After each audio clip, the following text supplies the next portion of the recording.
Buenos días, mi nombre es Salomé Ascanio y hoy quiero hablarles sobre la pedagogía del amor. ¿Qué es la pedagogía del amor? La pedagogía del amor se puede definir como una forma de educar basada en el afecto, la empatía y el respeto por todos los estudiantes.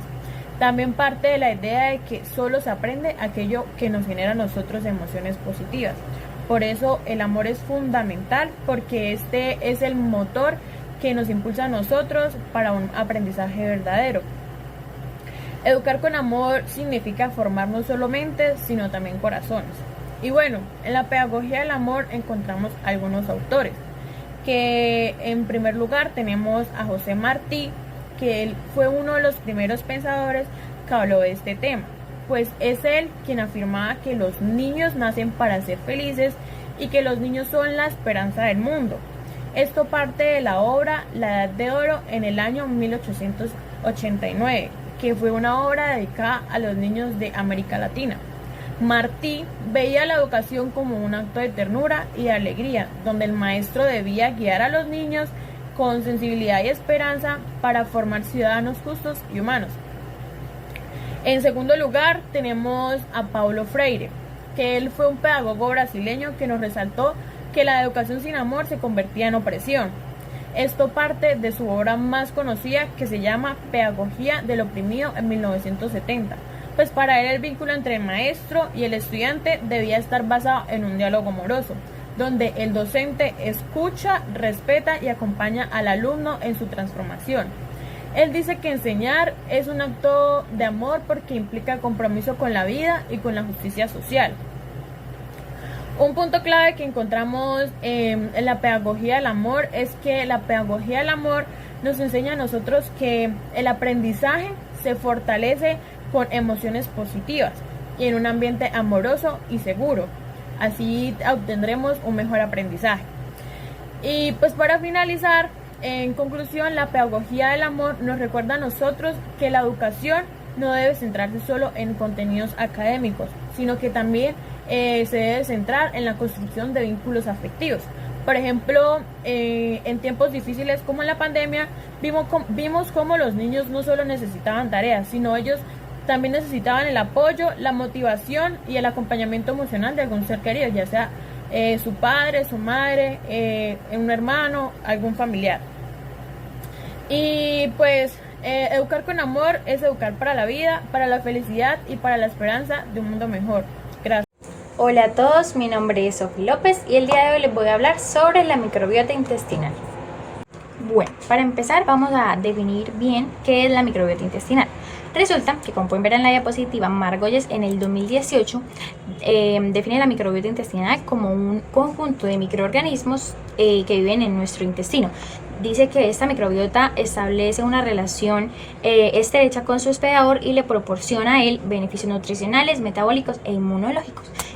¿Qué significa esto? Resulta que la microbiota intestinal es ese conjunto de millones de microorganismos, de bacterias, de virus, de hongos que están principalmente en nuestro intestino. ¿Por qué principalmente? Porque nuestro cuerpo es hospedador o alberga muchos microorganismos en diferentes partes, como por ejemplo en la boca, en la piel o en la vagina, y pues esto le sirve al cuerpo, tiene muchas funciones. La principal es la función digestiva y metabólica, la producción de vitaminas, la protección con los patógenos, la regulación del sistema inmunológico, y en lo que nos vamos a centrar hoy, que es en el aprendizaje. Ok, ahora vamos a hablar de cómo se empieza a originar o a formar la microbiota intestinal. Resulta que Good Microbiota for Health, que es una plataforma científica que se especializa en la salud intestinal, en el 2025 nos dice que el microbioma intestinal humano comienza a colonizar el intestino desde el momento del nacimiento, pero ciertos investigadores han observado que la transmisión de bacterias comensales de madre a hijo se realiza a través de la barrera placentaria. ¿Qué significa esto? Bueno, hay dos momentos súper importantes en la formación y en el origen de la microbiota intestinal. Uno de ellos es el parto, ¿ok? El parto. Porque el parto es diferente, la microbiota intestinal que tiene un niño que nace por parto vaginal a uno que nace por cesárea. ¿Por qué? Porque durante el parto vaginal las bacterias que están en la vagina de la madre empiezan a colonizar el intestino del niño. Así es el primer contacto que tiene como la microbiota intestinal. Ahora, resulta que otro momento súper importante es la lactancia materna. Esos dos momentos son súper importantes para definir la microbiota que va a tener una persona al llegar a la edad adulta. Entonces, evidentemente, es súper importante reconocer que la microbiota intestinal se podría decir que es como una huella digital interna de todas las personas. O sea, todas las personas tenemos una microbiota intestinal diferente porque se puede ver afectada a lo largo de la vida por diferentes factores que vamos a mencionar más adelante. Ok, ahora vamos a hablar de un tema súper importante, la eubiosis y la disbiosis. La eubiosis o simbiosis, también se puede llamar simbiosis, es definida por Biotesmart, que es un laboratorio especializado en la microbiota intestinal en el año 2024 como un estado de equilibrio. ¿Okay? Es cuando nuestra microbiota está en equilibrio y en una diversidad saludable. Entonces aquí predominan las bacterias que son beneficiosas. ¿A qué se relaciona esto? ¿A qué se asocia? A una buena digestión, a un fortalecimiento del sistema inmunológico, a la producción de neurotransmisores y a la prevención de enfermedades. Por el contrario, cuando hablamos de disbiosis, hablamos de desequilibrio, ¿ok? Ese desequilibrio, ahí en ese desequilibrio disminuyen las bacterias beneficiosas y aumentan las bacterias que son potencialmente dañinas. ¿A qué se asocia eso? A diferentes problemas digestivos, al debilitamiento del sistema inmunológico, a la inflamación y a un metabolismo alterado. Ahorita vamos a hablar sobre las causas de la disbiosis y de la eubiosis. Ok, como ya les mencioné anteriormente, vamos a hablar de las causas de la disbiosis, o sea, de las causas de ese desequilibrio. Resulta que acá encuentran un mapa mental con 4 principales causas de ese desequilibrio. La primera es una dieta poco saludable.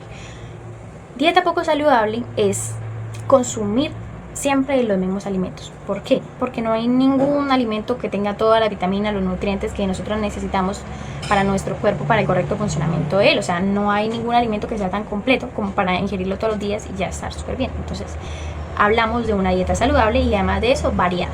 ¿Ok? Evidentemente hay que evitar dietas altas en azúcares, en grasas saturadas y también que sean bajas en fibra. El estilo de vida sedentario también puede afectar el equilibrio de nuestra microbiota intestinal. Entonces por eso también es recomendable estar ejercitándonos, haciendo ejercicio, porque la falta de actividad física puede afectar.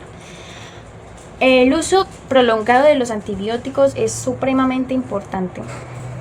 Es una causa súper importante de ese desequilibrio. ¿Por qué? Porque cuando nosotros ingerimos un antibiótico, un medicamento, él no discierne cuáles son las bacterias patógenas o cuáles son las beneficiosas para solamente eliminar las patógenas. No, él arrasa con todo, con las patógenas y con las beneficiosas. Entonces, por eso es súper importante no abusar de ellos, no usarlos por un tiempo tan prolongado, porque puede causar desequilibrio. Y también va de la mano con el antibiograma. ¿Qué es el antibiograma? Un examen para determinar la resistencia de las bacterias ante ciertos medicamentos. Entonces, ¿con esto qué hacemos? Pues ir directo, como quien dice, directo al grano, o sea, saber qué medicamento combate tal bacteria para pues tener un tratamiento más eficiente y consumir en la menor medida posible estos medicamentos. Y por último, tenemos el distrés. ¿Qué es el distrés? Es un estrés prolongado. Prolongado quiere decir por bastante tiempo. Eso también puede causar y afectar negativamente nuestra microbiota intestinal. Ok, ahora vamos a hablar de cómo mantenemos la eubiosis o la simbiosis, o sea, cómo mantenemos ese equilibrio en nuestra microbiota intestinal. Acá encuentran 3 aspectos súper importantes para mantener nuestra microbiota en un estado saludable. Según Nutribiótica, que es una plataforma de una empresa especializada pues en el cuidado de la microbiota intestinal y en los probióticos y en los prebióticos, en el año 2021 nos da 3 consejos para mantener nuestra eubiosis. El primero es la alimentación balanceada. ¿Cómo conseguimos una alimentación balanceada? Consumiendo alimentos ricos en fibra como la fruta, la verdura, la legumbre, los granos integrales y además, súper importante, los alimentos fermentados como el yogur y el kefir. Otro aspecto súper importante es la suplementación con probióticos y prebióticos. ¿Qué son los prebióticos? Los prebióticos son sustancias de origen vegetal que alimentan a las bacterias de nuestro intestino, como cuáles alimentos, como el ajo, la cebolla, las legumbres, las avenas. Evidentemente hay otros, pero esos son algunos principales. Y los probióticos son microorganismos vivos que son beneficiosos para las bacterias beneficiosas de nuestro intestino, como el yogur. El yogur es un probiótico súper importante. Y por último, el uso responsable de antibióticos, como ya se los mencioné, es importante pues minimizar el uso de estos. ¿Cuáles son esas sustancias llamadas excitocinas y sustancias neurotóxicas? La doctora Angarita dice que cuando nos referimos a una excitocina es cualquier sustancia que provoca que las neuronas se exciten mucho y empiecen a disparar sus impulsos muy rápidamente. Disparan tan rápido que la célula se agota y muere. Cleveland Clinic dice que la neurotoxicidad ocurre cuando la exposición a sustancias tóxicas naturales o artificiales son neurotóxicos que alteran la función de cualquier parte del sistema nervioso. Esto podría incluir el cerebro, la médula espinal o los nervios. Estos cambios pueden variar de leves a graves, pueden ser tratables o duraderos. Las excitocinas y las sustancias neurotóxicas son compuestos que pueden dañar o destruir las neuronas, las células del sistema nervioso, cuando están en exceso o mal regulados. Aunque suenen parecidas, tienen diferencias importantes. En las excitocinas se dice que son sustancias químicas que sobreestimulan las neuronas hasta el punto de dañarlas o hacer que mueran. Ellas actúan normalmente, se comunican mediante neurotransmisores como el glutamato, pero si hay demasiado glutamato u otra sustancia excitadora, la neurona se sobrecarga y entra en un estado de excitación continua, lo que rompe su equilibrio interno y la destruye. Unos ejemplos pueden ser el glutamato en exceso, el aspartato también en exceso y el ácido domoico. Se encuentran en algunos aditivos que son los alimentos como el glutamato monosaico, en comidas procesadas, también en pequeñas cantidades no suele ser peligroso, pero en exceso podría causar efectos personales sensibles. Las consecuencias, como ya lo dije anteriormente, la muerte cerebral, el daño cerebral, las alteraciones en la memoria, ansiedad o trastornos neurológicos. Y eso afecta mucho neuronalmente. En las sustancias neurotóxicas se dice que las sustancias neurotóxicas son químicos que dañan el sistema nervioso de distintas maneras. Pueden destruir neuronas, alterar neurotransmisores o afectar la comunicación entre las células cerebrales.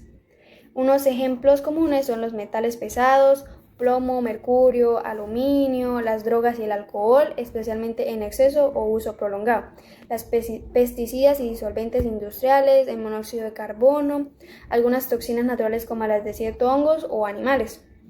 Los efectos son problemas de memoria, concentración, cambios en el estado de ánimo, pérdida de coordinación o temblores, en casos graves, daño neurológico irreversible. La relación entre tóxicos ambientales y alergias del sistema inmune, Luster y Dieter dicen que no es solo el sistema nervioso. Muchas sustancias ambientales modulan la respuesta inmune, que pueden suprimirla, hiperactivarla o seleccionar tipos de respuesta inmunitaria y así contribuir a la mayor prevalencia de alergias y enfermedades atópicas. La investigación en toxicología inmunológica muestra múltiples mecanismos de alteración de citocinas, estrés oxidativo, cambios en poblaciones celulares inmunes que conectan exposiciones químicas con inflamación alérgica. Dice que ¿qué son los tóxicos ambientales? Los tóxicos ambientales son sustancias químicas presentes en el aire, agua, suelo o alimentos que pueden afectar nuestra salud. Algunos ejemplos comunes son los metales pesados, el plomo, mercurio, el cadmio, pesticidas y fertilizantes, la contaminación en el aire por los vehículos, los plásticos y sus derivados como el bisfenol o los platotos, productos químicos domésticos como el detergente, aerosol, los cosméticos y las fragancias artificiales también afectan en esto. ¿Y cómo la afectan en el sistema inmune? Pues el sistema inmunológico está diseñado para defendernos de virus, bacterias y sustancias dañinas, pero los tóxicos ambientales pueden confundir o debilitar esas defensas. Los efectos principales son inflamación crónica, los tóxicos irritan los tejidos y hacen que el sistema inmune esté encendido todo el tiempo. También está el estrés oxidativo, que los contaminantes generan radicales libres que dañan las células inmunes. Disminución de defensas en algunas sustancias reducen la producción de glóbulos blancos y hiperactividad inmune en el cuerpo empieza a reaccionar de forma exagerada ante cosas que no son peligrosas como el polen o el polvo, que les empiezan a irritar.